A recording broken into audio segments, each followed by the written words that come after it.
the Podical Sons. Welcome back to the best no judgment zone space in the world, because neither one of us don't have any law degrees. I'm Marvelous. And I'm not your average Joseph. And we are the Podical Sons. Let's start the show. Yeah, let's start the show. We Podical Sons, we Podical Raptors. Podical Raptors. Okay. Yeah. It's a good win on Saturday. Big shout out to the city who went downtown to represent, make sure the Rapture Man them had their backs. And it was live, man. I'd be seeing footage all over the place. It looked like it was crazy. I was saying to myself, damn, I should have been down there. People were acting a fool. Yeah, history on squad cars, on TTC buses. I see a man dribbling the basketball on top of the TTC bus. I was like, they was out there acting nuts. What would happen if they won the ship then? Dude, the city might be on fire, right? Somebody said they're gonna tear down the TN Tower. Shit. But you know, I mean, it's a long time coming. The last time that we've had any type of championship team was the Blue Jays, and that was way 92, back. 93? Yeah, I think so. When they went back to back. Right. That was off the Joe Carter home run. You know what I mean? That was the last iconic thing to ever really happen in sports. The Leafs always get us excited and let us down like blue balls. A woman at a strip club blue balls. On the last dance. That's the reason why the Leafs jersey and stuff is blue, man. Blue balls. That's it. So, you know, and then every year it seems like, you know, the Raptors is going to get over that hump, and then, you know, the second round they usually get bounced out. I mean, your home squad, Cleveland, with the LeBronto effect. LeBronto, yeah. With always crushed dreams. He's on the West Coast. He's on the West Coast. He's doing acting. He's not doing basketball. No. He's doing acting. And we got a new sheriff in town. You know what I mean? By the name of Kawhi Leonard. And Kawhi me a river. There you go. And basically, the city's on fire, man. It's the second time in our career we went to the Eastern Conference Finals, and then now this is the first time history making that we're going to the actual finals. So big ups again to the whole entire Rapture squad. The city's alive with basketball fever, and I mean, hopefully this can only mean, you know, great things for the franchise. We're hoping that Kawhi will get that buzz, feel what's going on. I mean, I've seen everything from Kawhi and dine. People are offering him to, you know, eat free at the restaurants. This real estate mogul said he can have any one of the multi-million-dollar penthouses downtown for free. Yeah, so you know, so you know, the offers are rolling in, and this is a city where if he stays, he's going to make the most amount of money that he could possibly make. No other team, no other franchise can pay him higher, and I mean, this is a big market city, so.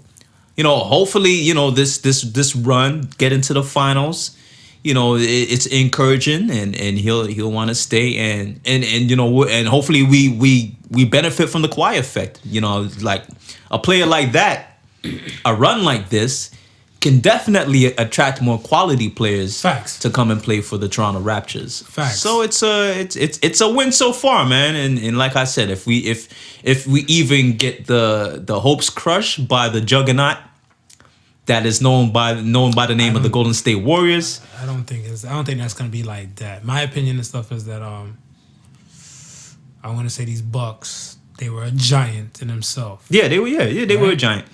And to go after another giant and stuff, whatever, there's nothing to be ashamed of, because if you took out one giant, it's okay.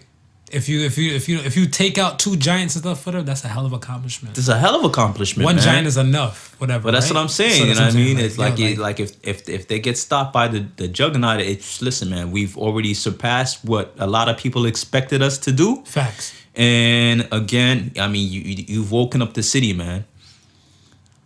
I don't know what's going on with Skip the Lip, though, man. Skip the Lip. Yo, he got a lot of hate for Kawhi, man. It runs deep, man. I know San Antonio's his team, but damn. I don't know. I think I don't know. I want to say this.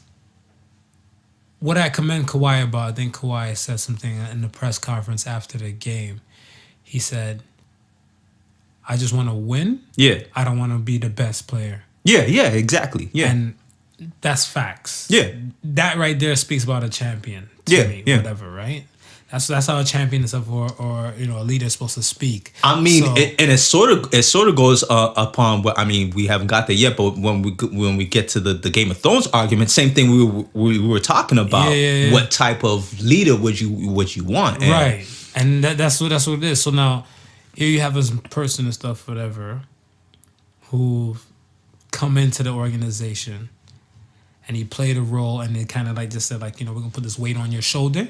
Yeah, and you're gonna hold it down, and he did that, and he did that. That was his main thing and stuff. But he's gonna do whatever and stuff. And then you have Skip, I guess, because he has more of a, I want to say, a media presence. Right. Why his words and stuff, whatever, kind of weigh so much. Yeah. To like certain type of people and stuff, whatever. Because to my knowledge, Kawhi hasn't even batted an eye towards his direction. Oh no, not even. But that's what I'm saying. Like, he just wants some noise to kind of come his way, whatever. Yeah. So if the people feed into it, or they buy into it, or they add a little hate and stuff, whatever, then Skip won. No, man, I'm gonna add my hate into it and let Skip get a win. I'm gonna throw some words back at Skip the Lip. You know what I mean? Skip the Lip. It is what it is. I think he had what is it? First Take is the show that he's on? Skip and Shannon. Yeah, that is his first take, right? Yeah. I think they recently had Snoop Dogg on it. Yeah. So I posted that on the Podical Sons IG, and Snoop basically said, "Yo, I mean, it's not like how you're saying, Skip. He didn't just up and leave. It's like, yo, there was like bad feelings in the locker room, and some of that stuff was directed towards him, and he wasn't feeling it. So I mean, you really can't." You really can't blame a person when it's a situation like that. Nah, man, you can't fault nobody and stuff for feeling like that, whatever. Nah, I mean, like, yeah, why would you stay at a party and stuff, whatever, everybody's making you feel awkward? Exactly. That's just me. That's me too, man. You pick up and dip and stuff, whatever, you feel uncomfortable and stuff, whatever, then, you want out. But there's tons of players that done that and stuff. Whatever. Of course. So, I mean, but like, because you said Spurs is his home. Yes. So that's what I'm saying. That's what his heart is. That's what's hard. Yeah. Dude, he can't even say Kawhi's name. He's like number 2. So it's like I'm thinking I'm watching an episode of Star Trek. Number 2. Make it so. Yo, I don't know, man. But yeah, salute to the Raptors and stuff and everything, and wish for them and hope for them all the best. Yeah, it's gonna be next couple weeks is gonna be crazy in Toronto, and that's I like it, man. I like it. We got I got some feedback though. Like I mind my business stuff, and my Cleveland peoples hit me on the chat and the tweets and all that. They hit you up. And they hit you up. They're like nigga. You jump bandwagons quick. I'm like, I ain't even say nothing. If you go through my post, whatever, you can still see 2016 Cleveland Cavaliers championship. Yeah. I ain't going nuts. Well, you know what it is? It's because I'm talking a lot of shit on the Podical Sons IG page. Facts. And you guilty by association. That's facts. Yo, I be getting it. You guilty by association, bro. Yo, so you know how that go. Yo, my guilt is heavy, man. I'm out of my business. Like with the whole titties and twigs, whatever. Yeah. The titties and twigs and stuff, whatever. That whole thing missed me. I'm doing my 1s and 2s throughout the day. I see it and stuff, whatever. Must be somebody's home for King Marvelous and stuff. So I was like, wait, what the fuck just took place? Man, I seen that shit. That shit had me beatbox. I was like, coconuts and eggplants. Yo, I was bad because I was like, yo, but that's some shit that's some shit I would say though, whatever. I'm like, yeah, but that is my people's though. So yeah, I'm guilty by association. Guilty by association, bro. That's how it works sometimes, man. You ain't gotta say a word. Nah, man. Let's get to these Thrones thing, man. This Thrones thing is brought to you by Hurt Feelings in production with Crybaby and Maker Associates, because a lot of people was hurt. Oh, dude, and you know what? Because like I want to say, we live in this, not like, you know, anti-homophobia type of thing and stuff whatever. But I want to bring it back to the classics stuff whatever. Yeah. Y'all can crucify me later. People are literally butthurt for real. Oh, like no lubrication. They was. Like, people are They hurt. was. And you know what the funny thing is? It's because this is a show that will kill off a main character instantly. Facts. You understand? Right. So you can expect to have letdowns. You know what I mean? You think your man gonna win the next episode, he getting shanked 40 times. You know what I'm saying? So you can expect the letdowns. I had this one lady at work tell me, you know, like she didn't mind the episode. And a few people say, you know what I mean? They didn't mind the episode, but the majority of people out there, they was like, listen, rewrite the whole damn season and come correct. I didn't like how they closed it off. Like I said, in the first 3 episodes, you got to be focused too. Yeah. Because so many storylines. Yeah. And then they left you hanging. Like, I want to say they left me hanging. Like, to the ones that are listening and stuff, whatever, cut your shit off. If you don't want the spoiler alert, if the people that you are throwing in stuff, you upset, whatever. The fuck happened to the man with many faces, man? Yeah, what happened to that man? You got the like, it's so much. Like, I want to say, how you have a gangster ass dude like that? Remember, right, when Arya first seen him, he was incarcerated, he got caught. Yeah. Whatever. Yeah. And then this dude's just running shit. And now, then how did he just vanished. how did Arya help him get away? Is that how they became? That's how they became friends. That's when he said he'll kill 3 people for her. Right. He's like, little girl. Shit, I'm a boy. He's like, no, little girl. If you help me free, I'll take out 3 names for you. Yeah. 3 faces and stuff, whatever, for you, whatever, right? And then that's when they got into it and stuff, whatever. And then she's like, yo, you know? And he gave her the coin, come find me when you're in here. Right. And then we'll sort everything out and stuff, whatever, right? But I'm like, yo, how you don't have a person like that come back into the story? I'm like, it was so much things missing, but I'm like, yo, one episode I knew wasn't going to do me any justice. That's why I said last week. Yeah. I'm like, yo, you know what? Low expectation, high reward. And I want to say, let me show off my big word self. The cinematography was immaculate. That was crazy. Because like when she was walking towards like John, yes, and then like you see the dragon wings behind her, or whatever. Yeah. I'm like, yo, that's mid. That's a badass little background. I was like, somewhere. did she have sex with the dragon and just transform and shit? Yeah, they look has some wings. But yeah, that part looked dope. It's a lot of things that I just I mean like that dragon had some serious feelings. So like the dragon was like, listen, you killed Khalid, you killed mom, and she can't have the throne, so nobody gonna have the throne. Roasted that thing. Man, melted that shit like hot chocolate. It's been brought to you by Hurt Feeling Productions, man. I don't know, like John, he didn't want to rule. No one really wanted to rule and stuff, whatever, and they kind of gave it to Auntie Brant. But my question is, people who don't want power, I feel like they make the best rulers. Do you agree? I'm gonna agree, and I'm also gonna bounce it back to the same fact that we started with Kawhi. Kawhi, he don't want that mantle as the best player. Of the best player on the team or in the league, but yet, just by default and the virtue of his actions, he is the best player. Well, I mean, like, I read a book, Lincoln on Leadership, right? Years ago, and Lincoln on Leadership and stuff, whatever. Like, there's a part in the book and says, just because you don't want to be called a leader, that doesn't mean you're not a leader. Facts. So if you like, and it went back to, I think, like, I took an example, so it was like kind of like the role models, like celebrities and stuff, whatever, right? A lot of celebrities, like, yo, they're not role models if they drunk or act stupid or do whatever. They get their records and stuff like whatever, like, like DUIs and some shit. People looking at, they're bad role models for our kids.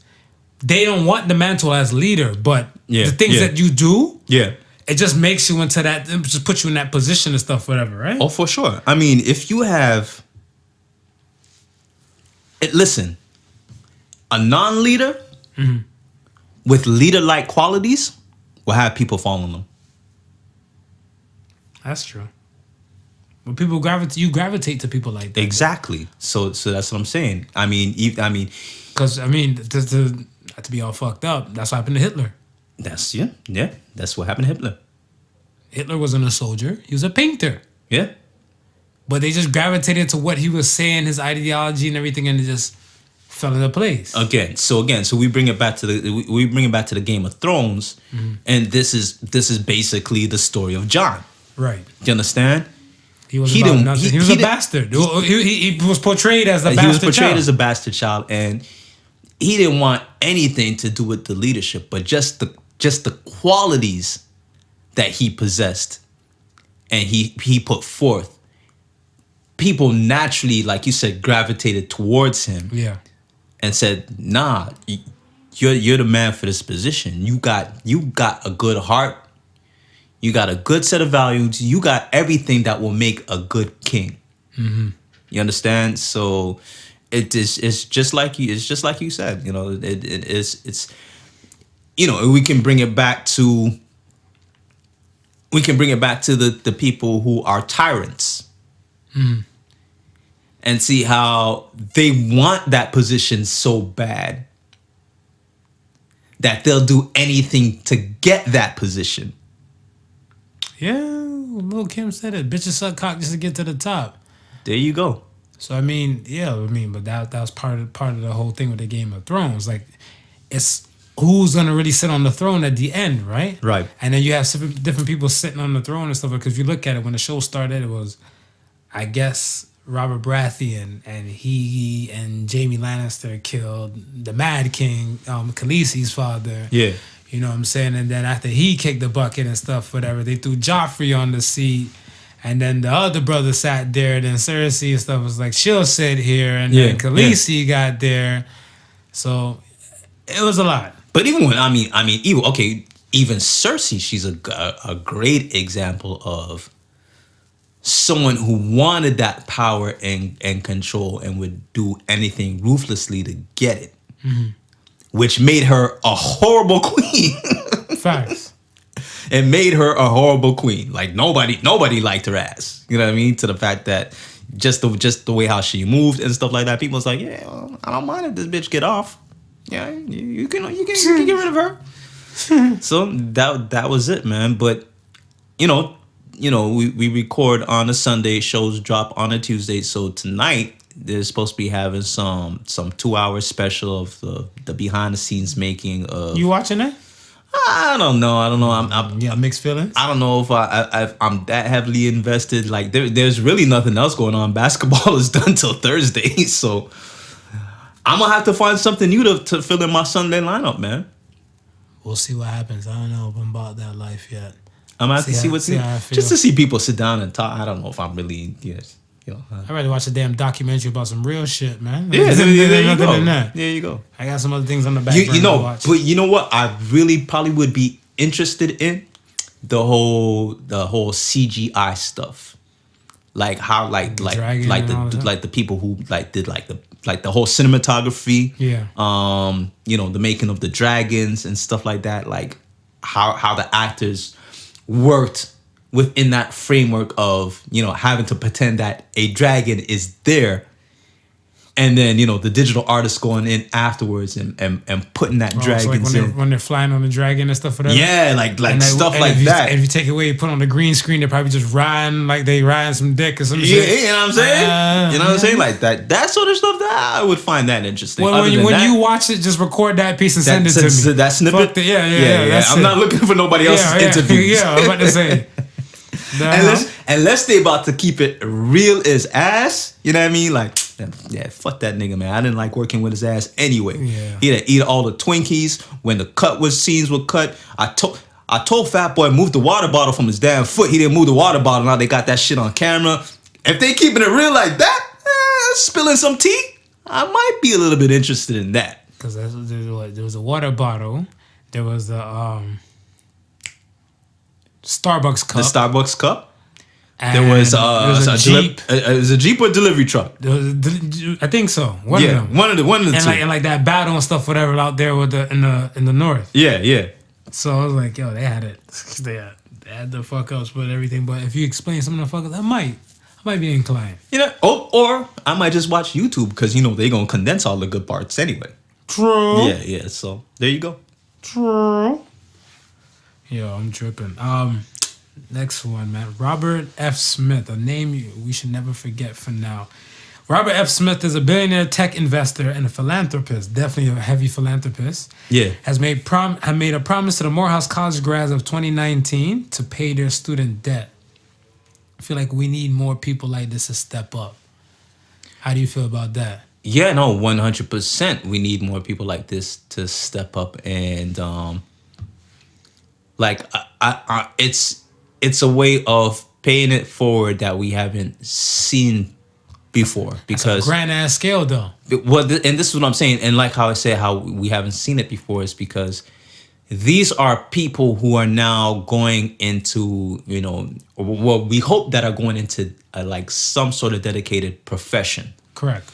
Where, they're going to eventually get to the point where they're going to be making a good amount of money, and to be able to reinvest that right away into the community, whereas before they would be held back from the student they'd debt. be held back for the student well, debt. I think that was the thing he was focusing and stuff on his speech. Yeah. Because that's what kind of blindsided everybody, because I want to say the people that were focusing, listening to us, because one, I didn't go to Morehouse. Right. So I got that piece and stuff for that from like, I guess, the semi-mid section of the speech. Yeah. To that part where it ended it. Yeah. And a lot of people and stuff like, they had no reaction when he said it. Right. And then when he's like, so therefore, when it comes to the class after you and everything and stuff, and you're in a better position, you can do the same and pay it forward. Yeah. So then that's when they're like, did this nigga just say you gonna pay our bills?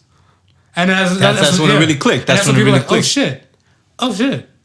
And I was like, yo, that's a major move, man. Yeah. That's a major move. I salute that. Like, I want to say, I got emotional and stuff whatever for them. I'm like, to know for a fact that like some of these students and stuff whatever, their debt could even be maybe like $50K to probably like $150K. Yeah. Right? Yeah. Depending on the profession. Depending on the profession. And for a person to say, don't worry, I got this. That's a lot of weight lifted. Facts. That's a lot of weight lifted. Facts. And you're right. I mean, you would hope that, a lot more people in a position like that would have that sort of type of forward thinking. One of the IG posts, I seen somebody come after Oprah, and this was after, because I think she did something recently at some high school or some, I don't think it was a college. She it was some sort of program that might have been going on or something like that. Okay. She had popped up in, and I don't know, she gave out free lunches or whatever. I don't know what it was. But something to the fact that, someone said, well, damn, Robert just gave out, free scholarships to, a whole bunch of people to sit in. She's like, well, I did that for 75 people. And I donated over 10 million to Morehouse. I mean, the figures might not be correct, but she said something in that regards. Right. And I was like, yo, that's cool, but maybe you buku cash. You probably could have done a little bit more than that. Who don't know Oprah? You probably do a little bit more than that. That's what I'm saying. Oprah got magazines. Oprah got this. Oprah got that. Whatever. We know Oprah is rolling money. Yeah. So that's what I'm saying. I'm like, and she's a household name. You understand? And it always seems to be like we know about the school she started in Africa and so forth like that. But here's the thing, I don't know.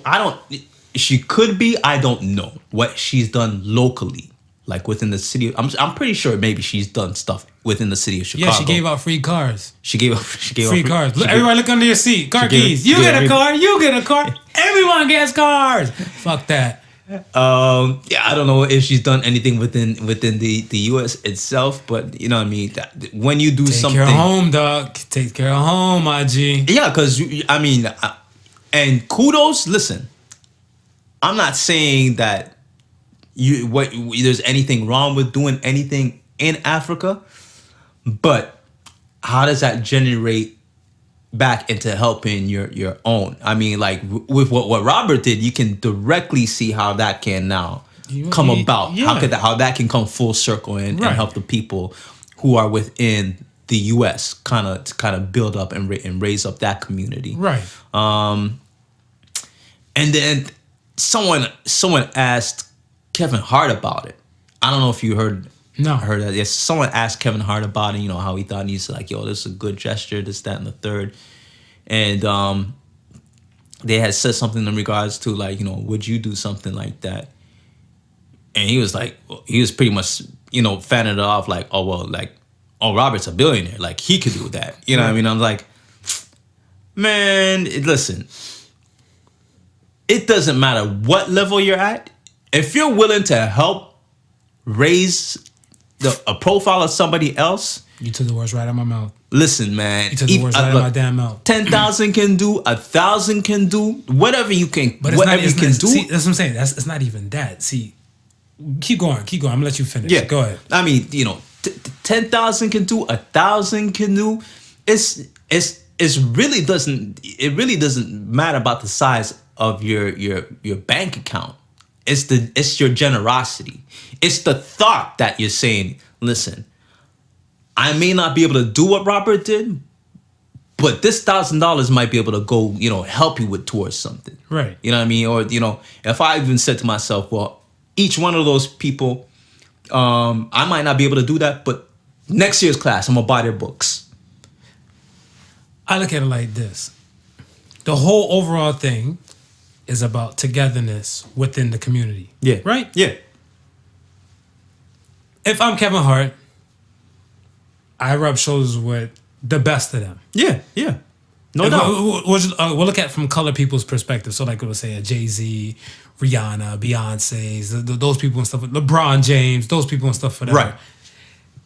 If I rub shoulders with them and I claim they my dogs or I kick it with them, I hang out with them and all the above, whatever. Yeah. I don't gotta shoulder the whole thing by my damn self. There you go. I just gotta talk to the peoples and stuff, whatever, who's like-minded like me and be like, look here, man.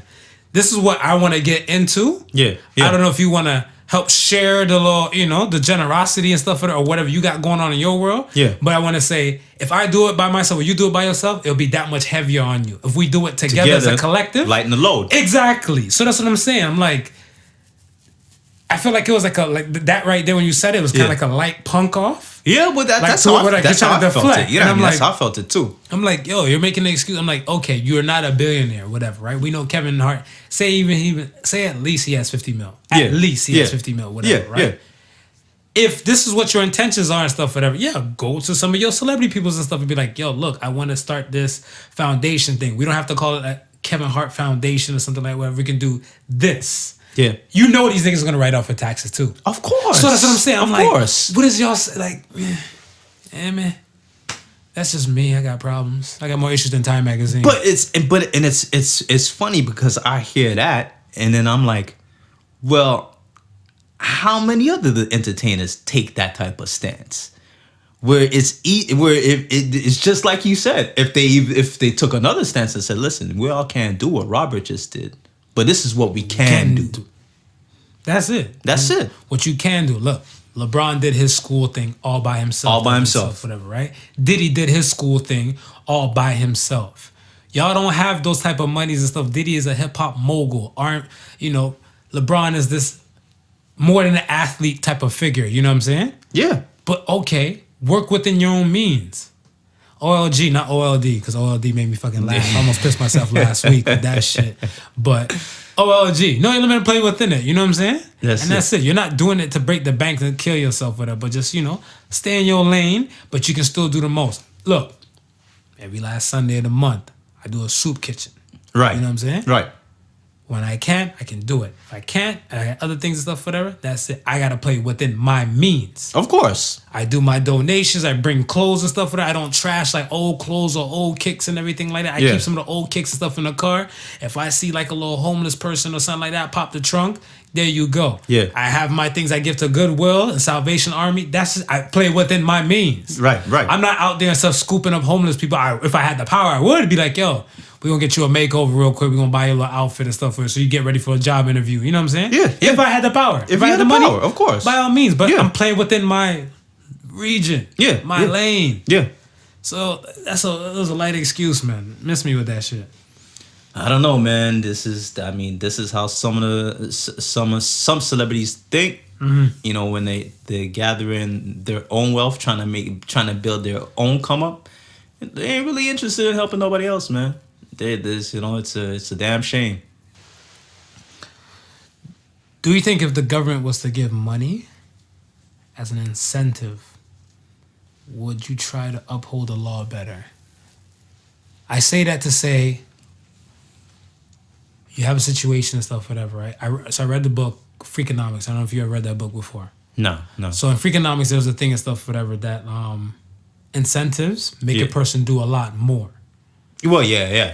I mean, I think that's a practice. It's a practice. Yeah. So it's basically and stuff, whatever, if the government was to come out and say, if you get no parking tickets for a full year, from January 1st to December 31st, yeah, they'll give you a check for $100. Okay. I bet you on God, niggas will try to scrape up every little change or get the little apps together to make sure they're not getting no parking ticket. Yeah. You know what I'm saying? So that the incentive and stuff will work, right? So it had me thinking and stuff for that. So I don't know if you heard Mississippi, a city called Clarksdale. The mayor of Clarksdale said he's willing to pay drug dealers and gang members out of his own pockets, right, to leave Clarksdale. He said he's tired of how they're running down the city and stuff and everything, and people are fearing of them instead of being more afraid of everything else, and it's just not no good. See, I got mixed feelings about that. Go ahead, light skin. And here's why I say that, because I mean we can both agree that crime in itself. Pays. It pays. Crime pays. When they say crime don't pay, they lie. Crime for itself, for the most part, is committed by people who don't have means. True. You understand? True. If we're looking at, if drug dealers had another way of getting money, they wouldn't be selling. They probably wouldn't be selling drugs and risking their lives. Right?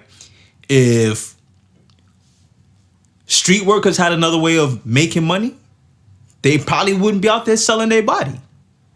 Oh, that's your nice way of saying prostitute. I don't know where you're going with the street worker thing. I'm just my nice way. I'm being nice today. Okay, but they probably wouldn't be out there selling their body, right?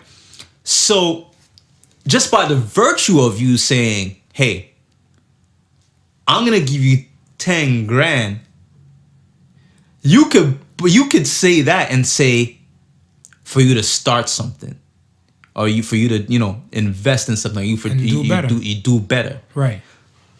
He trying to get rid of people.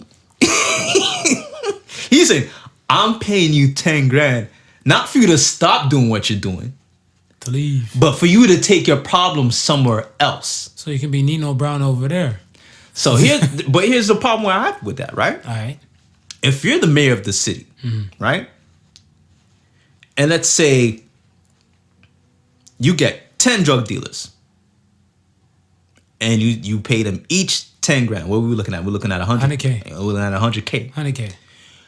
Wouldn't it be better if they stayed in the city and spend that money back in the city and regenerate? Yes and no, because they might have their boys or their peoples kind of posted up like mailboxes and stuff in front of their spot. Dice games might break out. Some other different type of shit. Depending on who you fucking with, though. But this is what I'm saying, though. You gotta. It's how do you want that money to work for you? Are you really paying to get rid of the problem? That's what it sounds like to me. You're paying to get rid of the problem, as opposed to paying to try and cure that problem. Yeah. Or you can pay a skilled hitman and stuff to just get rid of the masses for like 100K. A skilled hitman gonna cost you more than 10 grand. No, 10 grand. I'm talking about 100K. 100K. You drop him 100K, you just give him like some 5 names and stuff, whatever. If he shook, because what's my boy in the Philippines and stuff, whatever. No one likes. Marcos? Nah, Duarte. Okay. Yeah, Dirty Harry. Dirty Harry and stuff, whatever. Before he became president and stuff, whatever. His thing and stuff was that he was a mayor of the Navajo City or something like that, whatever. And what he did and stuff is that if the drug dealers went in for drugs, that's the only one time. After that, he put them on public square and stuff and executed them and stuff to make them like an example. Right, to the rest right. of them, like, yo, y'all want to sell dope, not in this city. Yeah, yeah. Y'all better take that stuff to elsewhere. And the city became the second crime-free city in the world. Well, I mean, it's usually like that in like the countries and cities in Asia. I mean, with their punishment is some no-nonsense shit. So that's what I'm saying. So you automatically gotta put on think, blast. You know what I'm saying? You don't put on blast. Be like, yo, hey, hitman, you know, hold this 100K. Hear these 5 names real quick. Yo, you know, I'm gonna let you handle that. I'm gonna just do my mayoral stuff over here. Yeah. And, you know, I'm gonna let you handle that, you know? I don't know, man. These cats, they making cash out in the streets. The hitman might come up to them and they be like, listen, man, I got another 100 on top of that 100K that Mayor gave you. You talking about some double spy shit? What? Got another 100 on that 100K that Mayor gave you. Yo, squeeze first, ask questions last. Ask questions last. That's it, man. But yeah, I mean, it is what it is, man. The majority of the crime is committed from people who are in lesser means. Yeah, you got the haves and the have-nots. That's it. If you can, you know, if you can set up a situation where they can have as opposed to have not, then by that virtue alone, you're probably gonna eliminate a lot of crime. Facts. That's true. But well, we know the system is not set up like that for everyone. And the other issue and stuff, whatever, too, is I want to say people don't utilize their resources. I find that that's a heavier issue and stuff, whatever, because I feel like even like for myself, Yeah. when it came to me to go to school and stuff, whatever, up here in Canada and everything, I kind of just use, I want to say, the few grants and educational things. Right. For the purpose and stuff, whatever. But I didn't utilize my resources where I could have had so much more, and my student debt could have been so much more smaller. Okay. Right? But I want to say it's kind of like I was in a situation and stuff with me being younger at the time. Yeah. My ego was my amigo. Right. So I felt like I don't want to put my business out there and stuff to these people if it's not going to really benefit me and stuff, whatever. Yeah. But then some other people and stuff will look at it as like, yo, they don't give a fuck. Their main goal is to take care of all this, whatever, right? Yeah. And that's where the resources dance and stuff, whatever, come into play. So I feel like if you do have the resources, or you might look at it and see the resources, yo, utilize them and stuff, whatever, right? Yeah. Because I remember like somebody was telling me that way back when, I guess like with no income and stuff, like in projects and stuff like that, whatever. I know in Cleveland one time, in Case Court projects, your rent was $21 a month. Nigga, I will pay my rent for a full year in advance. $21 a month. And I heard that, and I hear, I think like, was it over there off the Jane Strip somewhere way back in the day? Yeah. Your sister was telling me and stuff, whatever, like, yo, there's some spot stuff, whatever. You just drop like $80 a month. Yeah. Whatever, right? Yeah, and that's what I'm saying. Like, if you had a situation stuff like that, you know for a fact you'll stack your paper and stuff, whatever.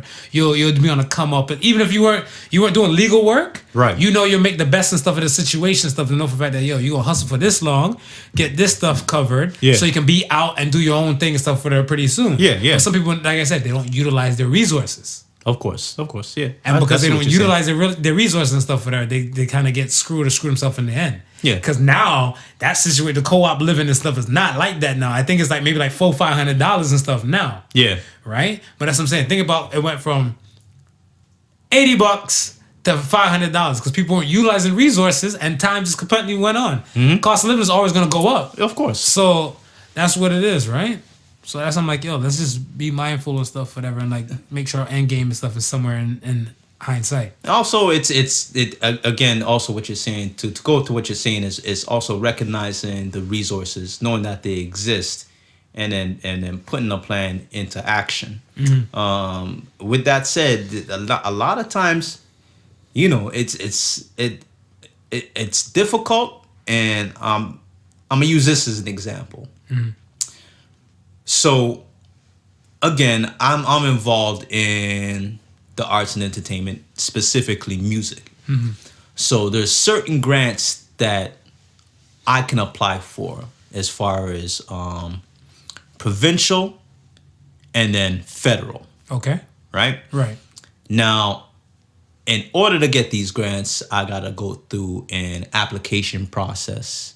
and then be one of the few chosen. I don't know how much money they allocate each year that they're giving away to people, but it's a certain amount. So there's gotta be a process, a screening process, right? Now, with that being said, you have some people who consistently get grants because they know somebody or they know how to circumvent the system. Fair. So then you have people on the outside. They ain't getting shit. They don't get shit. You understand what I'm saying?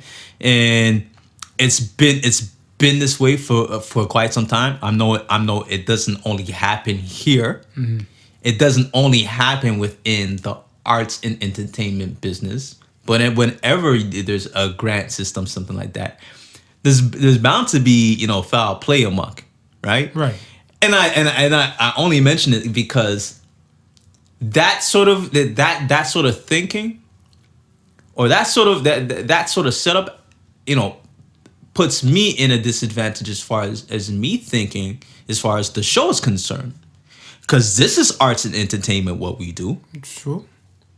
And not because it's not straight music. It's not anything in regards to film and television. Does not mean. But it's still entertainment. Still entertainment. Are they not entertained? Are you not entertained? Does not mean that there can't be a grant for what we're doing. Right. You understand? So I've been thinking about this for a while, and I've been saying, well, I know a grant writer, so maybe it's just. It's just simply reaching out to them and saying, listen, we got a podcast. Right. Right? Everything on the podcast is 100% Canadian. Where we record it, the music that we play on it, the content that we come up, it's all, it's all from a Canadian perspective. So I see where you're going. Keep that jewel. Yeah. We keep that. We'll save that for off air. We'll see that for off air. But I see what you're saying. You see what I'm saying? I see what you're saying. You see the thing and stuff, whatever, is that like what you're saying and stuff is exactly right. Yeah. But I remember when was it last week or the week before? I think it was last week when somebody asked a question and stuff and asked the sons and stuff about like where do you see podcasts going and stuff whatever in the next few years. Yeah. It's in a region right now where they can't determine things. Exactly. So that's where that comes in and stuff whatever. But the thing and stuff is that bit by bit, there's other little markets and hits and stuff whatever within the podcast world. Yeah. Where it's starting to pique an interest. Right. If whosoever, and if you're listening and you have your own podcast and stuff like that, whatever, by all means, hustle hard. You just have to look at the resources and stuff, whatever, and see how high it can go, from the low of it can go, and then make it work for you. Well, then that's why I said, maybe it takes me speaking to a grant writer, because I may not know what categories that our show fits in as far as getting these grants. Right. But they may know. Well, this might be Christian Radio, your host with Sofa King Angel Marvelous. I mean, I'm trying to keep it PG. We didn't tap in that market yet. Listen. If we ain't tapped there yet, whatever, we might as well. You know what I'm saying? Just she'd come back and say, if you gear your show a little bit towards like this, that, and the third. Hallelujah, brother. Then maybe we can get some. Maybe we can get something coming your way. Yeah, well, I don't know. But we'll speak about that more off air. I mean, it's something that I've been thinking about. It's a loose jewel. We thought a lot of jewels on this show, man. Oh, I realized I gotta start keep my eyes open and stuff, and I'm like, hold on, nigga. Reel it back in. Yeah, but again, it's just like you said, man. It's untouched territory, so a lot of people, they don't really. I always like untouched territories and stuff. Yeah. Like I want to say, like, well, all of the businesses that I've done, I like untouched territories and stuff. Why? Because I feel like they don't know they don't know where they can say this is the max we'll go to cut the check. Right. You see what I'm saying? Yeah. So I want to say, like, when I had my first business, a porn site and everything and stuff, whatever, they don't know, at that time, they don't know how much they can say, you know what? This is our limit. We'll write for a check. Right. This is as far as we can go and stuff, whatever, but they don't know the growth. They see the growth. They see the potential. They see the potential. And then they're confused and stuff, whatever. So they're like, they come with a number, and then you just laugh at them. Carlton, poppycock, big guy, you know? Yeah. And then they'll be like, shit.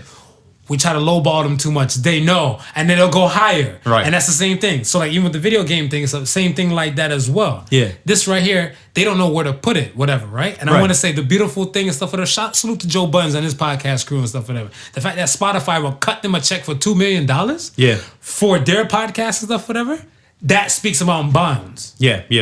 So that's what I'm saying. Like they don't know where to put it. Joe Rogan's a man that probably makes like $30K an episode. Probably, yeah. 30K with all the advertisements and everything and stuff like that. That's just the podcast. That's just the podcast. That's not him doing his other businesses and stuff like that. So that's what I'm saying. They don't know where it can go. Yeah. So right. That's it. So that's, like I said, like, we'll sizzle and bubble with that, whatever. But to the listeners, if you're out there thinking about starting your thing and stuff, whatever, join us. Not Your Average Joseph. It's a proper company to jump onto. Hit us up, man. And like we've done the groundwork already, so you know that's a weight lifted off your shoulders, and you know this is a network that's growing. You know what I mean? Don't be shy and come on by. Podical Sons is out here. We're giving you the blueprint, but the one thing that we must tell you, in order to be viable, it has to be consistent. That's the number one thing. The consistency is the key. Consistency is the key. You understand? That was a low blow or a punch in the ovaries just a while ago. No, I'm just saying it goes across the board. It goes across the board. Facts. You know what I mean? And it speaks to a lot of shows where, you know, sometimes you feel like you may not be getting the response that you're getting. Sometimes you may feel like today's not the day, but that one day that you miss is the one day that person's listening out to hear you, and they don't hear you, and that could be the end of it. So, man, let me tell you something. The funny thing too and stuff is that I want to say, so I don't know, what are we running with?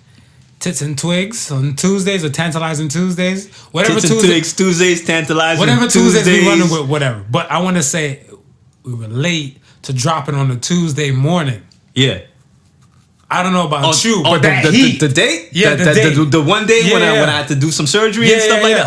Okay. The heat. Yeah. Did you get some heat from your side? Because I was doing my ones and twos and stuff. I'm getting text messages. I'm getting emails. I'm getting little things like, yo, where the episode at? Y'all ain't record? So I'm like, no. It was just some stuff that kind of came up and stuff. They're like, you sure? Yeah. I'm like, okay. And that's just from people and stuff that know us directly. That's not including people and stuff in the world that listen. Well, exactly. And that don't know, because they're probably looking like, the hell? Because I'm shooting some small shit. But let's say, for example, and stuff, whatever. My father is this big hedge fund type of dude with, you know, deep ass pockets and everything like that, whatever. And I'm like, Dad, I listen to this show. It's freaking awesome. It's the Podical Sons. Comes out every Tuesday. You know, it's Tuesday today. Let me see what they got. And there's no episode to show. And he was like, well, I was planning to help out this show since you like it so much, but since they don't have shit, why should I help them with shit? Why should I help them with shit? Exactly. So, and it's funny because, and a lot of times, you know, we're responding to the feedback of the people. Facts. Do you understand? Absolutely. So with us solidifying the Tuesday, there was really no set time where the Tuesday episode would just drop. People would just know that it would drop on Tuesdays, right? But we got a dedicated listener that, you know, the show would drop on Tuesday, but he would really listen to it on Wednesday because he would download the show and then listen to it on his way to work. Right. So I'm like, well, if that's the case, why does he have to listen to it a day late than everybody else? Right. If I already got the show ready to go, you know, before, you know, Tuesday at 4 a.m., I can drop it at Tuesday at 4 a.m. So now this listener can get up. Oh, the show's ready. Let me download it. Right. Jump into the ride. Listen to it on the way to work on a Tuesday. He don't got to wait that extra day. Right? And so this is where that whole thinking of coming about with just dropping the show in the morning. And now people have gotten so used to it now, saying, oh, well, we can get the Podical Sons Tuesday morning. But that's just proper business, though. That's the consistency That's it. thing. Consistency. That's the consistency of a proper business. That's the consistency. Right? That's what makes the show viable, because people know that they're gonna tune in at a certain time and the episode is gonna be there. Mm-hmm. Absolutely, man. Yeah, so, like I said, man, we're running a network. You know, I mean, we're over here. We looking for consistent talent. You know, if you got a little family member out there trying to do their thing. You know, trying to come up with some ideas, and we help with the creativity. You know, I mean, this is what we do over this side. So it's, you know, we just trying to grow stuff. We're trying to get this to a level that it's never seen before, and we trying to help people out doing what they're doing. We're already supporting businesses of a different nature. We'd like to support businesses that is in tune to what we're doing. Right. On to the next, man. Did you know there's a bar in London, England? London, England? Called the Coaches and Horses. Coaches and Horses? Is now a fully nude bar for guests and staff. What? So when I heard that shit, I was like, Jigga what? Jigga who? Because I was looking at them like, you're going to have to go there with a trench coat at least. Yeah, you're going to trench coat and boots. You don't need that. Because, you know, the England it's a damp, rainy country, so you can't just be walking around barefoot and all that stuff. That's true. I mean, that's true. You step in a few puddles, so you're going to at least a raincoat and some boots, at least, very least. Could you go? Could you go to the bar? See, listen, man, I don't know if I could go, because maybe a nude beach, but I don't know about a nude bar, because I'm a germophobic. That's what I'm saying. Like, that place might smell like hot ass, because I know how I clean myself. Yeah. I don't know how other people might clean themselves. What would you want to sit on? You want to sit on a bar stool that somebody else might have sit on before you? Yep, you're going to sit on raw ass shit.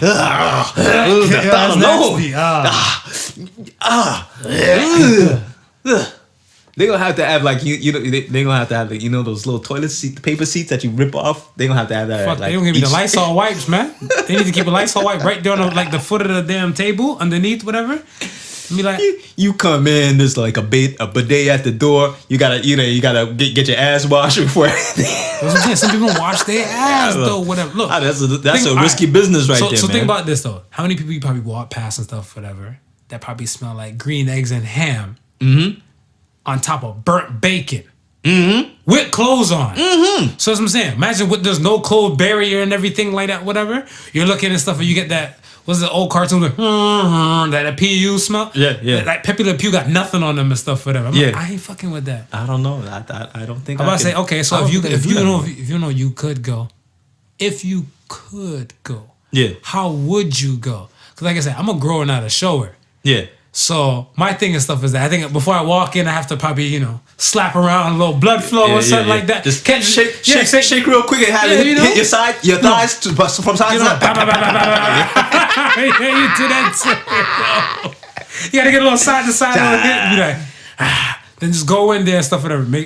That's when you gotta be a real Henny drinker or a real like brown alcohol drink type of thing. Because if you're going in there with beer, I don't know if you get that kind of feel. Like, I don't know, certain type of drinks. Me, I say this. I got a problem with red wine. Red wine get you open? Red wine, yo.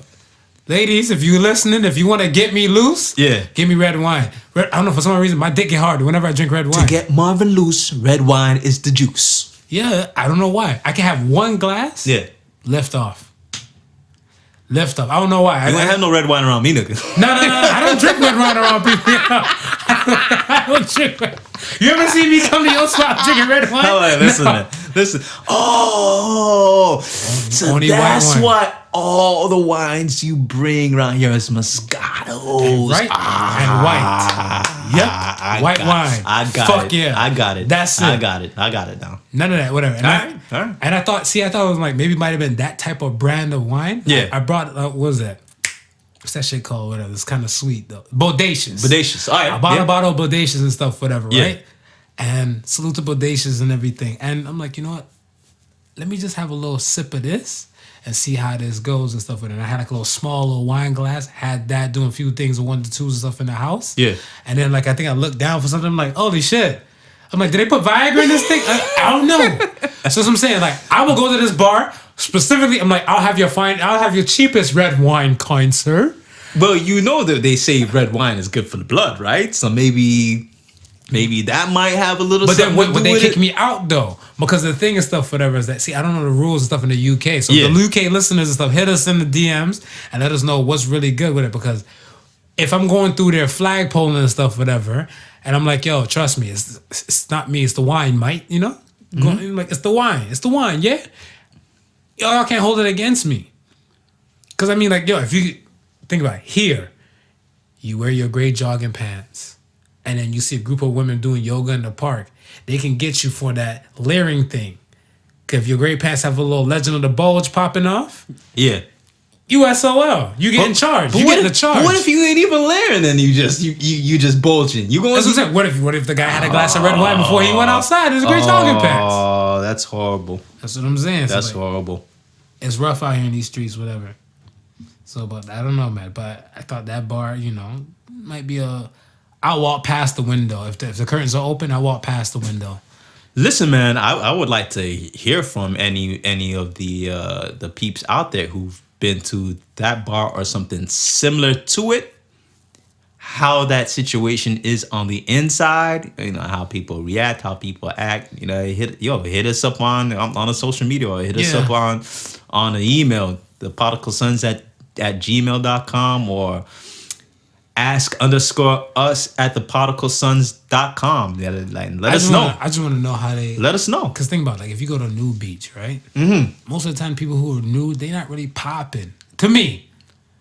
Like you went to Nude Beach and you see the people popping. But you know what? I think it's like a self-conscious thing. What do you mean? Because you don't want to go on a nude beach and be looking like no damn ass pervert, do you?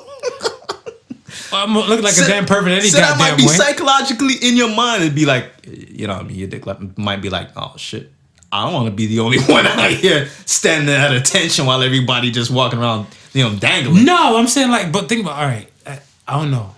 I've been to a few nude beaches and stuff, whatever, right? Haven't been to one at Toronto Islands yet. Yeah. Haven't been there, but I've been to... There one at Toronto Islands? Yeah, there's one at Toronto Islands, man. I didn't know that. Oh, shit, see? I told you, man. I came here, I saw, I conquered, man. So, but there's a few in Florida, right? Right. And, like, they got, like, the heavyweight contenders and stuff like that, whatever. Like, you know, some women and stuff, whatever. They got, like, titties hanging to, like, their kneecaps and shit. Yeah. Then you got, like, the rotund dudes and stuff, whatever. Like, you know... I guess I am crotch watching and stuff, but they got the little dicks and stuff. I'm like, yo, dog, you couldn't drink you some red wine before you came out here, my man? You know what I'm saying? Like, yo, I was like, what's really good with you? So that's what I'm saying. Like, the people not really popping. Like, you're not going to get like a Nicki Minaj type right out there doing that, whatever, right? Yeah. You might get a rare case, whatever. Yeah. And she probably might go there like some 11 o'clock AM or something like that. Get whatever. The titties tan and then pop out. Yeah, slide out real quick and stuff like that. That's what I'm saying. You're not going to get like the thoroughbreds. You're not going to get the A class. You don't get the D shit because you know they ain't never going to be shit. Yeah. You know? So, I don't know. It's a no inhibition thing. You know what I mean? Like most nude beaches like that. It's people who just want to be free, be one with nature. And they don't care what their body look like. Get you a high-ass fence doing it in your backyard, man. Yo, that's it, man. That's all I got to say. They don't care what their body look like. They're just out there. They're for show and for go. Yo, I don't know, man. That's some different shit. Yeah, I got another one for you, man. So there was a thing I seen where a man conned a woman out of 80 racks. That's $80K for the regular folks. After 1 week of dating. Wait, was he Nigerian? No, they didn't say. He was black. He was black. She was white. Okay. Because, you know. Now, the thing and stuff is that. Shout out to my Nigerian people out there. Yo, you know, they work hard out there. They out there grinding. They out there. My thing and stuff, I was looking at him like, after a week, and he got her and stuff, whatever, and everything, like, whatever, why is it newsworthy? So I start thinking, whatever, right? And when I started thinking and stuff, I'm like, how is this newsworthy and stuff, whatever? But it's only newsworthy and stuff, whatever, because it's a man doing it to a woman. Yeah. When it's a woman doing it to a man, it's not newsworthy.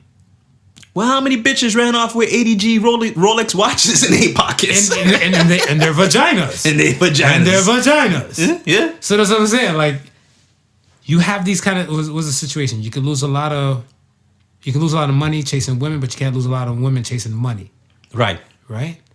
And it might be flipped and stuff the other way and stuff too, whatever. However, I feel like after this whole little segment thing, so I'm looking at him like, nah. Like the Dine and Dash dater. Yeah. Remember him? I remember last him. year and stuff, whatever. He had this thing going off where he had multiple aliases on social media, dating apps. And he was going on dates with these women and stuff, and the women had to pay and stuff, whatever. I'm like, it wasn't a full Dine and Dash. He left. They didn't leave. So he left, whatever, but they still have to fit the bill. Why is it a problem? I'm like, if I go on a date with a woman and she just throw a glass of water in my face and stuff with her, y'all not chasing her ass down and say, hey, before you go, I know this shit didn't work out between you and Marv, but you got to pay your half of the bill. Exactly. Right, I still got to fit the full bill. Yeah. Why is it a problem? Let's keep the same energy, man. Hashtag men too. Yeah. That's what I was looking at. But that was coming from Soulful King Marvelous, just in case if you want to send any hate mail. I noticed, we in this shit together until I get to a sticky ass subject. Listen, the hate mail directed towards Marv. I'm just the yes man. You went back to the yes man shit. No, but for real, I mean, women been scamming brothers for years, and but is it because people don't really care, or men just shut up about it?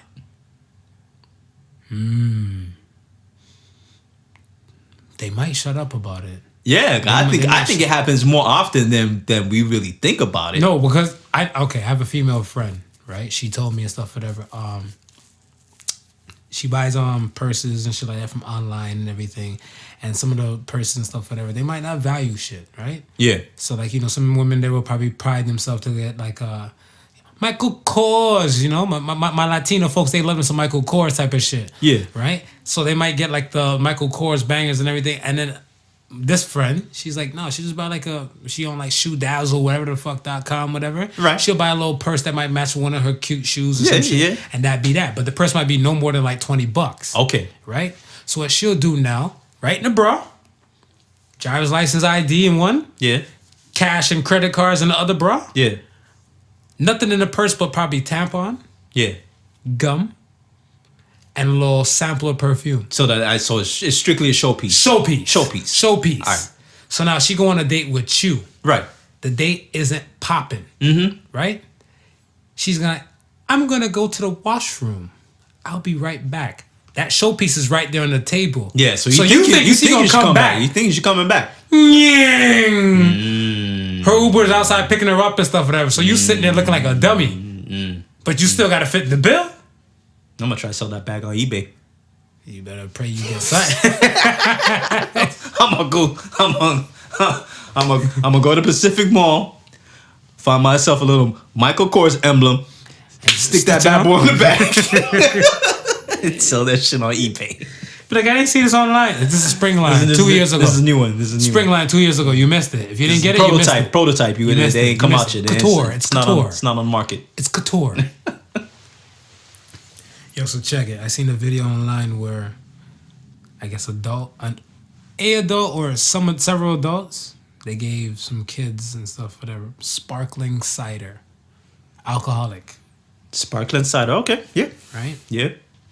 And then they recorded it with the kid drinking it and taking a bottle to the head like a champ.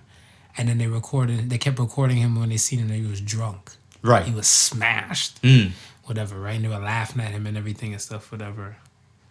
And I don't know if you remember, but like a few months ago and stuff, there was like some girls convicted because they gave some kids and stuff, whatever, some young kids weed to smoke.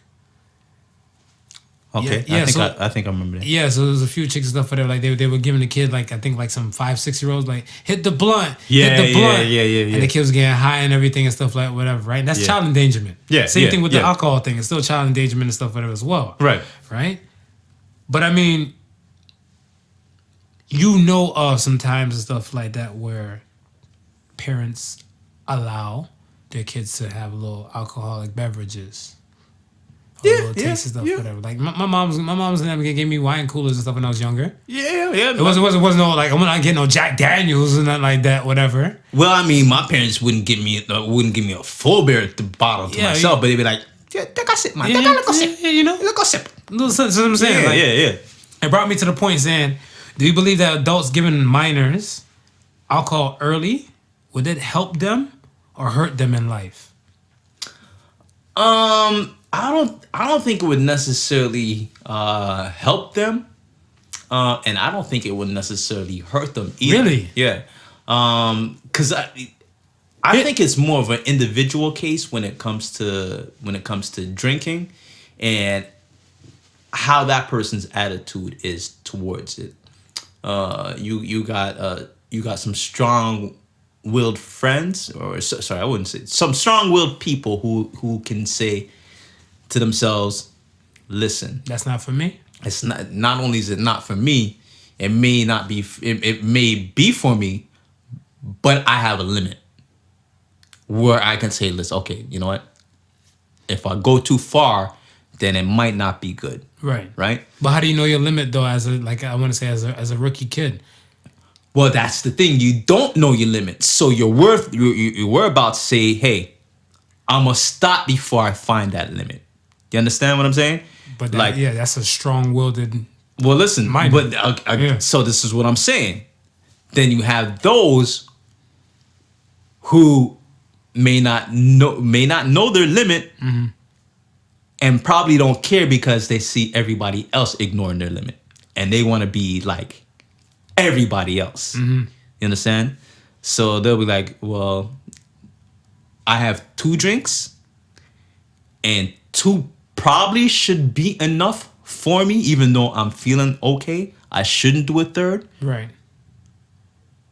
But Tony just did a 3rd. So you know what? I'm gonna do a 3rd too. Throw back a 3rd. Oh, Tony just did a 4th. Oh, I'm gonna do a 4th too. Throw back a 4th. And this thing they know, they shit-faced, lying in a pool of vomit. Right. In the middle of the floor. Right. And that's what I'm saying. Like, I feel like this is what I said, like it might help or hurt them. Yeah. Because I feel like the help aspect and stuff is that you've now, I want to say, kind of exposed your child a little bit to like what this world may be. Yeah. And hopefully you have a discussion and stuff, whatever, or that parent will have that discussion with the child. Yeah. And let them know, like, this shit will kind of fuck you up. You need to be calm. You need to, go at it in moderation. Yeah. And you don't want to lose your wits about it and stuff, whatever, because some people would, explain that story. Yeah. And then hopefully, therefore, they're more mindful. So now if they come to a point where they're like high school drinking or something like that, whatever, they'd be like, you know what? 1's my limit. I'm not trying to look like this one over there.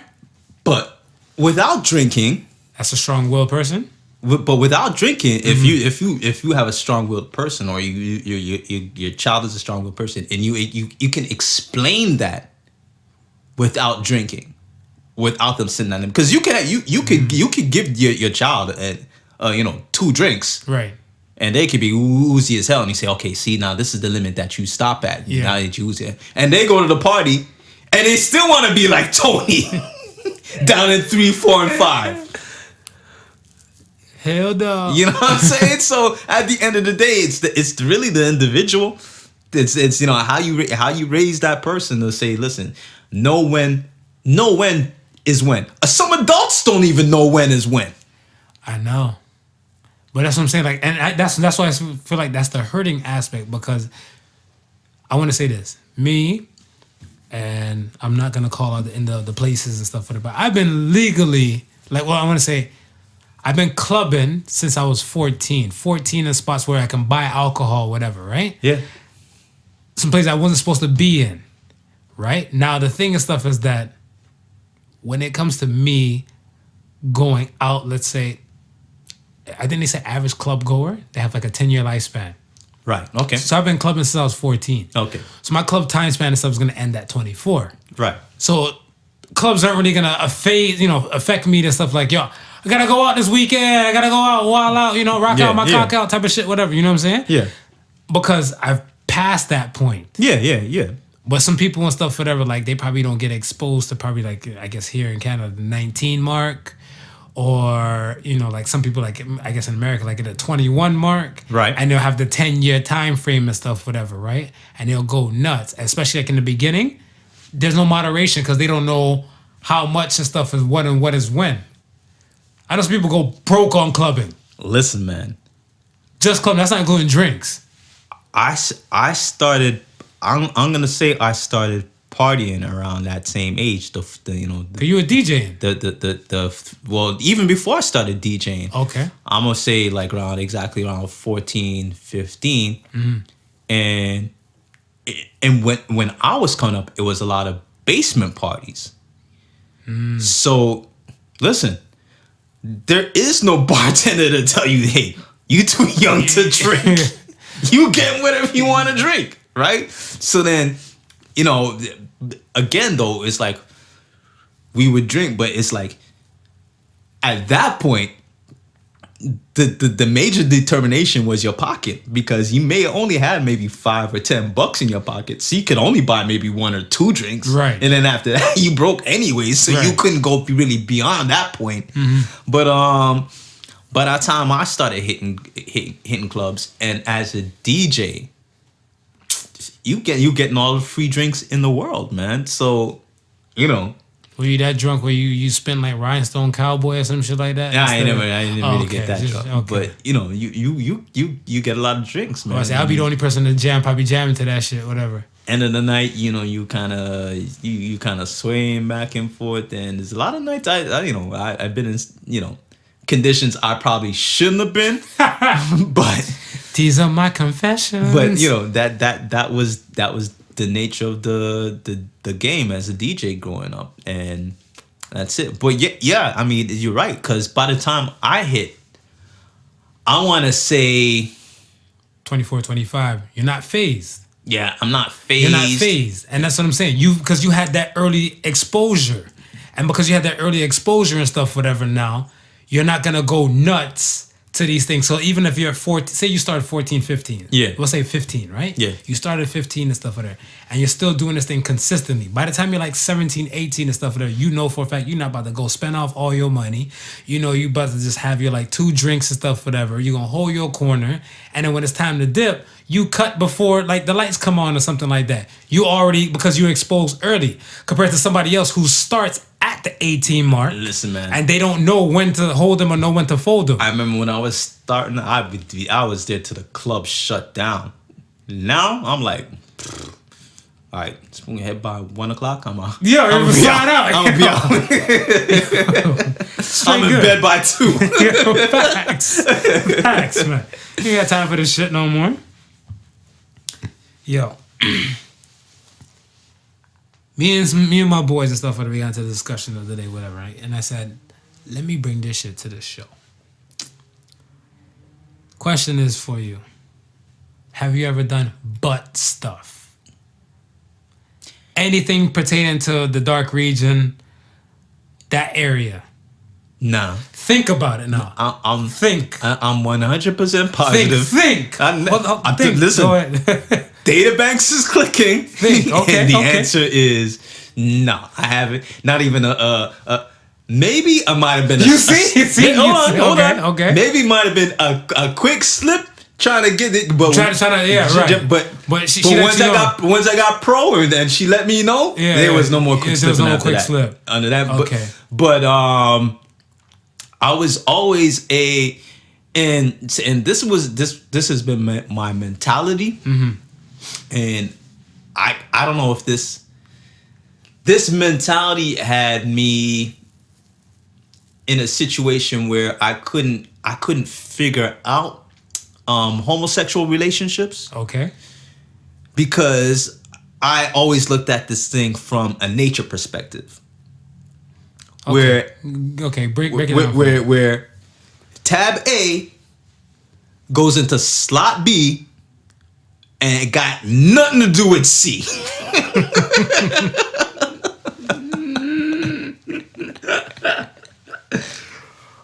And I'm like, listen. Okay. If C had anything to do with the mix, it wouldn't just be a one-way operation of out. I understand that. I get that. But because all right. But pun intended. Pun intended. Here's the thing. I realize and stuff for like having so much conversation with different types of people and stuff all over and everything like that, whatever, you know, plus I'm the king of perverts, so it's only a matter of time conversation stuff that I might have with different people will probably lead into like the perversion world, right? Yeah, of course. But the funny thing too is that I want to say eating ass is like somebody said eating ass is like a new shake or that handshake and stuff whatever of the millennials. What the fuck? Yeah. so when I was looking at married, I'm glad I'm married. Yeah. I ain't gotta go through this new fandango world. You better cuff your wife, because if you scoop your millennial, she gonna look at you like, hey honey, good night, and probably just moon you and stuff and like, yo, get the grocery shopping. So when I was looking at it, I was like, really? So I'm like that. I'm like, yo, this world is kind of super wild and stuff with us. So then when we're having a convo and stuff with it, they're like, yo, dog, they're like, oh, somebody jumped in and said, you never put your hand on the panic button? I'm like, I had to raise my hand like, teacher, pick me. What the fuck is a panic button? Whatever, right? Yeah. He's like, oh, when you're hitting a girl from the back, you just have your thumb on her ass. You didn't push it in. You just have your thumb on her ass. Like, no. So it's just sitting on the panic button? It's just sitting on a panic button. It's just sitting on a panic button. Just in case, whatever. He's like, you never know. So I was like, yo. I'm like, so apparently everybody's just doing some kind of butt stuff, whatever, right? So then I had a conversation and stuff with my boy. Yeah. Right? And he was saying, he's like, you ever had your groceries eaten? I was like, whoa. This is a different type of day. I'm like, I feel like I'll lose my manhood in a process where, you know, I'm getting my groceries and stuff. And the man said, it's like a York peppermint patty. You get a brand new feeling and sensation. Since then, I've never looked at a York peppermint patty in the grocery store the same. At it the same? Can't look at it the same. Listen, I remember when I was 19 and I was in Queens, New York. I stayed maybe about 9 months there. Doing some music stuff, and we was all just, you know, out on the street in the front, smoking a blunt and stuff like that, and we speaking. And this one dude was telling us about his escapades, and it came up. He was like, y'all ever have your ass eaten? Did you see? And everybody was like, nah. Yeah. He was like, oh shit, y'all don't know what you're missing. Then he went in and he was like, yo, that lady, she caught my 2 feet up in the air like a bitch. Right. So I went to town. I was like, right. And that's what my friend was saying. He was saying it, and my other people's stuff was in the room and stuff like that. Y'all know who you are, but he looked and stuff and he's like, hold on. He said with the patois on and stuff like that, made me die laughing. He's like, you make a woman cock up your legs like a woman. Right? And he had no shame in it. He's like, hell yeah. He's like, he held his legs back on his own and she went to town. And I was like, so I said, judges, are we allowed to call that young lady the bidet now since she's out here like washing ass with her tongue? And I was like, this thing goes on more often than I thought, because I never thought it was that was a thing. Maybe because I was in a different world and stuff, whatever, before. Listen, who is it with the line? If you want to get close to me, you got to eat the booty like groceries. Janae Aiko. Oh, Janae Aiko. Okay. Yeah, this shit is going on. But even Kevin Hart, whatever. I mean, not Kevin Hart. Fucking not Kevin Hart's MO, whatever. Kevin Gates. Kevin Gates and stuff, whatever. He's like, I eat the booty like. He's like, I eat the booty. I'm like, he's like, how you gonna eat the pussy and stuff if you not eat the booty? They neighbors, they right next to each other. I was like, holy fuck. Well, for the longest time, when the Wu-Tang joint came out, we eat fish, tossed salads, and nobody didn't know what tossed salads meant. Yeah. And it wasn't until after everybody was like, oh, you eating fish and tossing salad. Okay. What Wu-Tang song is that? I can't remember, man. I can't remember, but it's just like that. That was the hook. We eat fish, toss salads, the biochemical swing, something. See? See? So they this was from way back. This was from way back. See? So that's what I'm saying. Butt stuff has been popping and stuff for a bit, whatever. Yo, that's some different dance, man. That's a different damn type of dance. We'll get to some real shit. We'll get off the bullshit stuff. We'll get back to the real shit.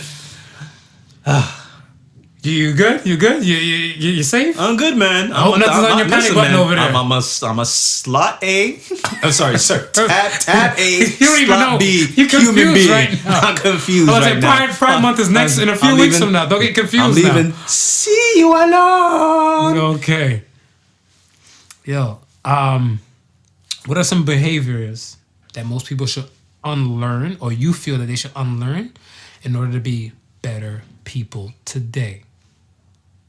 The instant judge stuff. I think we talk about judging a lot on the show, but if you can get past that, that's probably gonna be one of the number one things to make you a better person. I think we don't judge. I mean, it's not we don't judge. That's what I'm saying. It's not just the intro for the show, but I mean, like, we don't judge and stuff in general, whatever, right? Because you have friends and peoples and stuff you communicate with all walks in the world and everything like that. Whatever.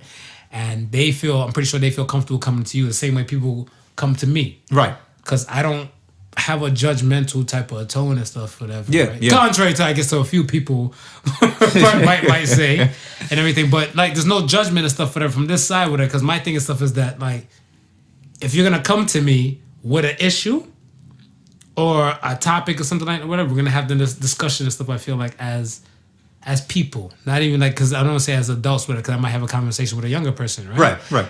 And we just might have that discussion and stuff as people. So at the end of the day and stuff, whatever, I'm just going to tell you what I feel from my point of view. From my perspective. Yeah, exactly. And that's not to say my perspective is going to be 100% right. Right.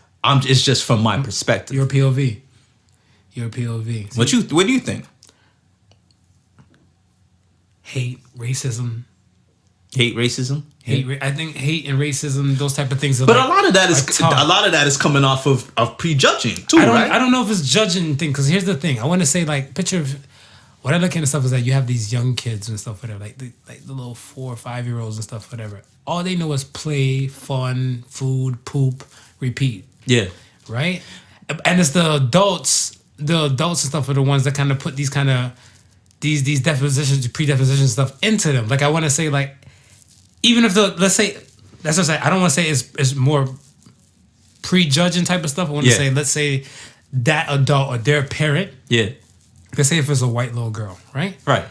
That adult probably been robbed by one or by being held up at gunpoint by one black person. Yeah.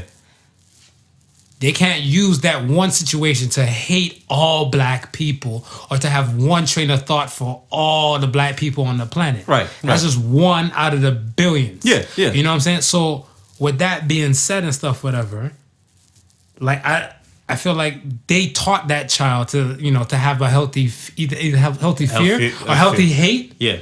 For like a race or pertaining to people and stuff like that. Because remember, these kids just know play. Of course, these kids just no play until when they get to a point and stuff, whatever. And that's when the older people and stuff around them starts putting like these kind of like the red tape on some things, whatever. Like, if you're a kid and stuff, whatever, and you're an athlete, whatever, and then you have a friend who's not an athlete and stuff, your parents be like, oh, well, why are you rocking with him for? We trying to get this scholarship. You need to fuck with Johnny because he's trying to get this scholarship and stuff for you to go hoop dreams. Right. You know what I'm saying? So it's kind of like the parents already kind of put like a little blockage and stuff on that world.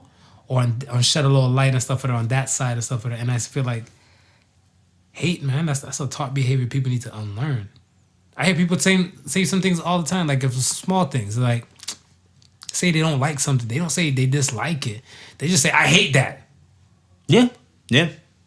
I was like, damn, it's strong. When I was taught how to speak Spanish and stuff, whatever, the ODR, that means to hate. They tell you that we don't use that. We say no me gusta. That's I don't like. So, I mean, I feel like that's the major thing and stuff, whatever. I feel like we need to unlearn to be better people. Yeah, I can say that. I can say that's up there. Yo, you got more on the list? Let me think about it.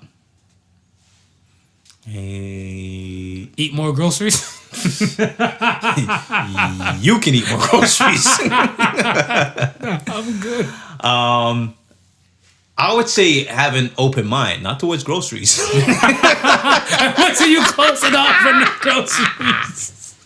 But just have an open mind about stuff. I mean, a lot of times we we don't do things. We don't tend to make new relationships because of closed-mindedness. Facts. I can agree to that for real. You know what I mean? Like, and sometimes we shut down a lot of opportunities because of closed-mindedness. So you know, if we can open up our minds a little bit more to possibilities, not even to just say, you know, just for friendship, but just possibilities itself. Going back to Robert, right? He doesn't know them. He don't know these people. He don't know them students. But he's opening up his mind to the possibilities of what can happen from him paying off these student loans. That's facts. You understand? That's facts. And that's an open-mindedness.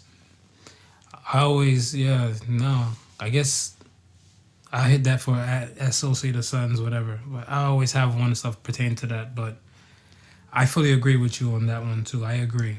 Open mind is very, very powerful to have. Yeah, it's a powerful thing, man. Yeah, man. As soon as you close your mind, you limit yourself to stuff, and we should be our thinking and our actions should be limitless. There's nothing that we should feel like we can't do unless it's physically impossible to do. But we shouldn't limit our thinking to say that we can't do that. You know what I mean? Or that's not for us. How you know it's not for you? You never tried it. There's that quote though. I always forget it and stuff for it, but it said like the only I'm gonna butcher it. I know I am, but it's like the only limits are the ones you put on yourself. Yeah. Yeah, and that's a mental type of thing. Of course, yeah, 100%. It's a mental type of thing. 100%. Because like I remember that how that first blew directly out the window for me. I remember there was some dude, he's autistic. Right. I believe he's autistic and stuff for that, and the guy doesn't weigh too much and stuff whatever. But I want to say, let's say the guy's about, if I'm just eyeballing stuff from the video I seen, say he's probably like 130 pounds. Okay. And he's autistic. And he did like a deadlift of like 200 pounds. No, I think 250 pounds. Wow. Double his weight. Right. Double his weight, whatever. And I was looking at him like, the only limits are the ones you put on your mind, because this dude, you know what I'm saying? I looked at it and stuff, people probably looking like he couldn't do it. Yeah. But he did it. So he did it, of course. You know, like I said, the mind is a powerful type of object, man. Listen, do you know how much people I know who are afraid of insects? Yeah. And I can't wrap my mind around that. I'm like, okay, insects so big. Yeah. Your shoe is this damn big. Yeah. You're like 100,000 times the size of this insect. Mm-hmm. But yet this insect can strike the fear in you. Like, and I just can't. I don't know. I can't wrap my mind around it. But this is how this is how some people's mentalities are, and it could be as simple as them being a little kid and getting a bee sting, and ever since then, they're terrified of bees. I got stung by a bee a few times, but I ain't. But again, so it's a mentality. It's a mentality. You understand what I'm saying? State of mind, for real. It's a state of mind. This question of the week thing. Question of the week. Yeah. What's your favorite pickup line that you've heard or have used before? All right, I got one for you. You mind if you be the young woman in example? Hold on. Let me get my shit together. Okay. We ready for this? Go ahead. Excuse me, miss, but you look very beautiful. Thank you. Oh, please, don't thank me. I had nothing to do with it. Thank God. I'm just an admirer of his great works. So here's my number.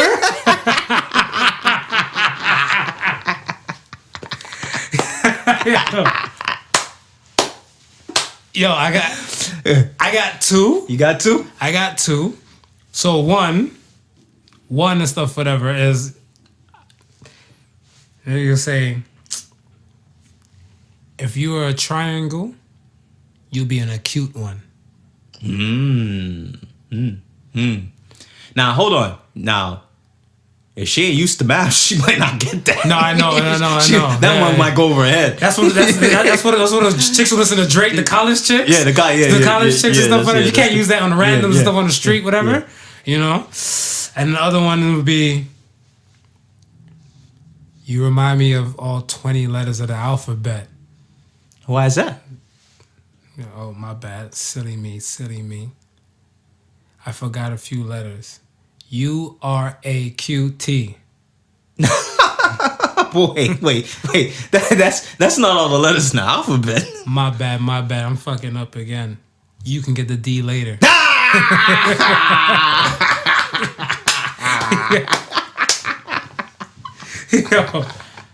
Yo, and then that's it. And bring a smile to him and stuff. Whatever. Bring a smile to the face, man. I'm used to, used to the classics. Are you from Tennessee? Because you're only 10 IC. Yeah. Those ones kind of stale and stuff. But if they still hit the mark, then I'm with it.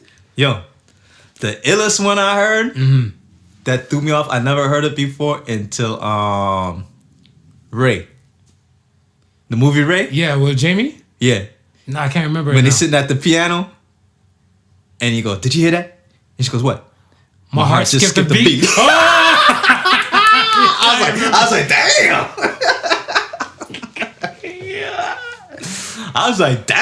Yeah, that would work on me. If I was a chick, that would work on me. That would have had me. That would have had me and stuff like that. Be like, girl, what happened to him? So we're having babies next month. Yeah, man. That was something quite dope. All right, man. We on the part for the week. You know, one of my favorite segments and stuff for that absolutely is Ask the Sons. Ben Dillinger, you know him. We all know him. He's a terrorist and stuff that jump on when he's ready. Your favorite Ben. Your favorite Ben. If you lived in Gambia, would you whore yourself out to a granny?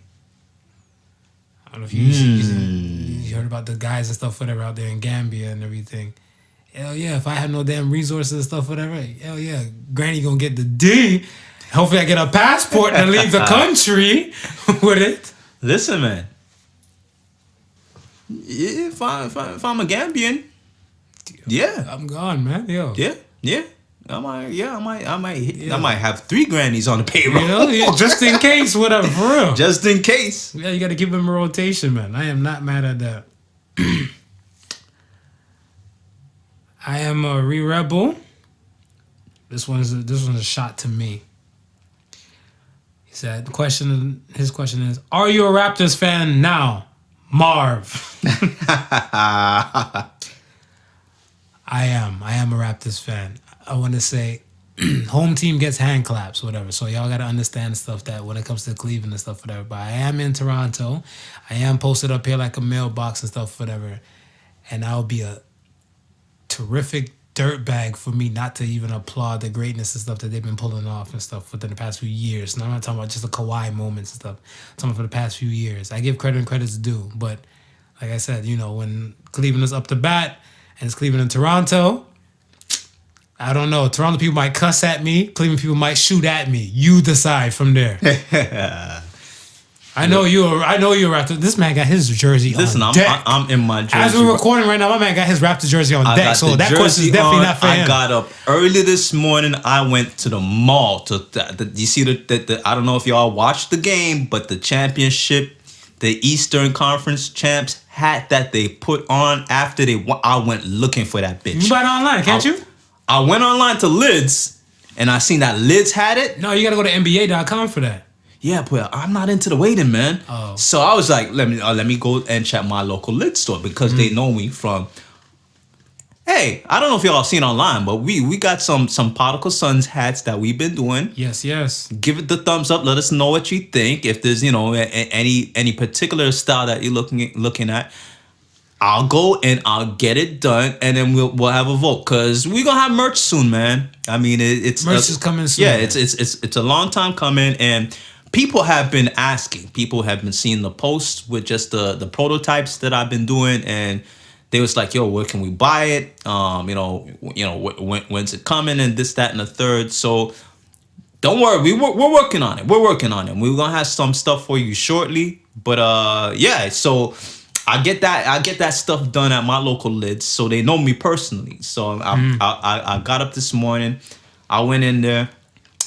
Shout out to Sarah. She's the general manager at the store. She takes care of me. Shout her out. And yeah, man, they didn't have it in stock though. She said they probably gonna get it by tomorrow or Tuesday. But rest assured, when they come in, she gonna put mine to the side, and then I just gotta come in and pick it up. So that's the only thing missing from my attire today. I have on the jersey, as Marv said, 6 for the City 6. Joseph, for not your average Joseph, and not Corey Joseph, because he's no longer rapping and no longer wears the number 6 in this city. All right, so we still representing out here, man. We still representing. We almost there, man. You got Associate the Suns bar for us to. We got one more. We got one more. All right, we got one more question. This one's a fire one. I kind of like it. When I seen it, I was like, had me a little thinking type of way. Mishi_02 said, can you have a casual, consistent sex partner and still be single? Yeah, I think so. That's what I said too. I think so. Yeah. But wouldn't they feel a type of way? Like if you knew you were somebody's casual boo. Yeah. Right? You knew you were somebody's casual boo and you're knocking it down and stuff, whatever, right? Yeah. And let's say, I don't know, y'all run into each other and stuff like, I don't know, Taco Bell or somewhere like that. And then somebody's trying to scoop her.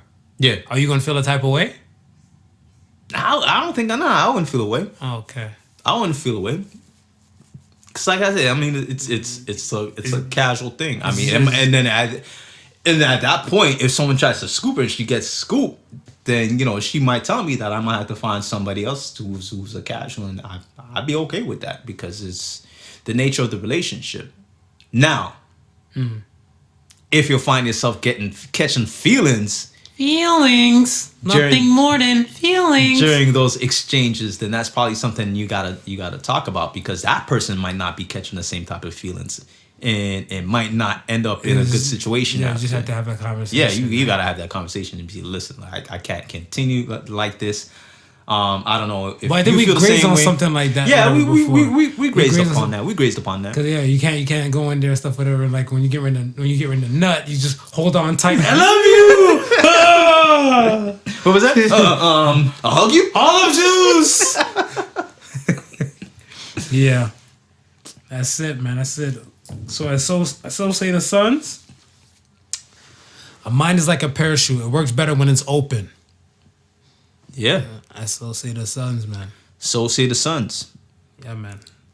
I'm good, man. That's it. Any announcements or anything like that? We good? We're approaching the month of June, and before we get deep into it, I just want to have a quick reminder about the R&B Divas show that's coming up on June 22nd. Me and the boy Marv will be there. And we're trying to find these places that we're showing up at and that we can invite our fans at, so we can meet some of our fans in person. And this looks like it's going to be a good event to support. I know of one of the singers on the show, Mo Spence. We've shot some footage of her already at the swag event, and we've got to speaking to her. But since then I've been going through the lineup and checking out pages of other people. So I mean, on the show we got Khaled Easy, Alicia Cinnamon, Veronica Tynes, and they're all backed by the July Soul Band. So along with Mo Spence, it should be a wonderful night. So come out, support the budding female talent, and again, we'll be there. Hit them with the .com. Yeah. So or you can hit them on IG too for tickets.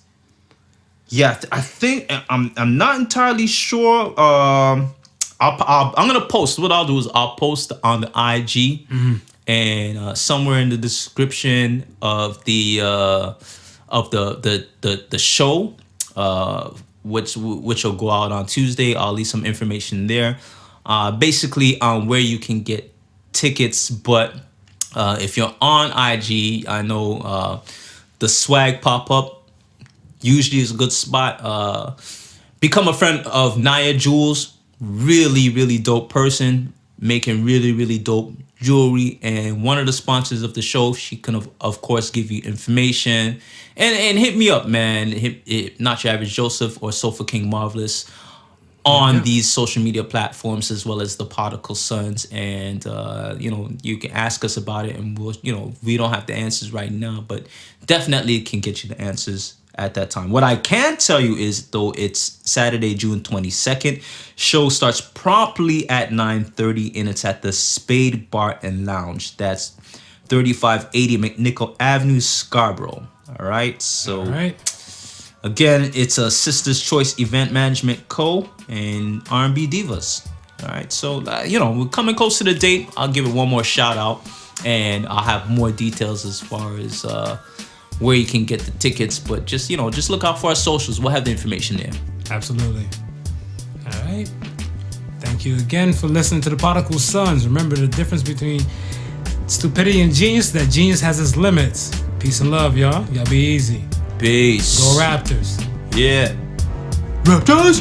The Podical Sons with Not Your Average Joseph and Sofa King Marvelous.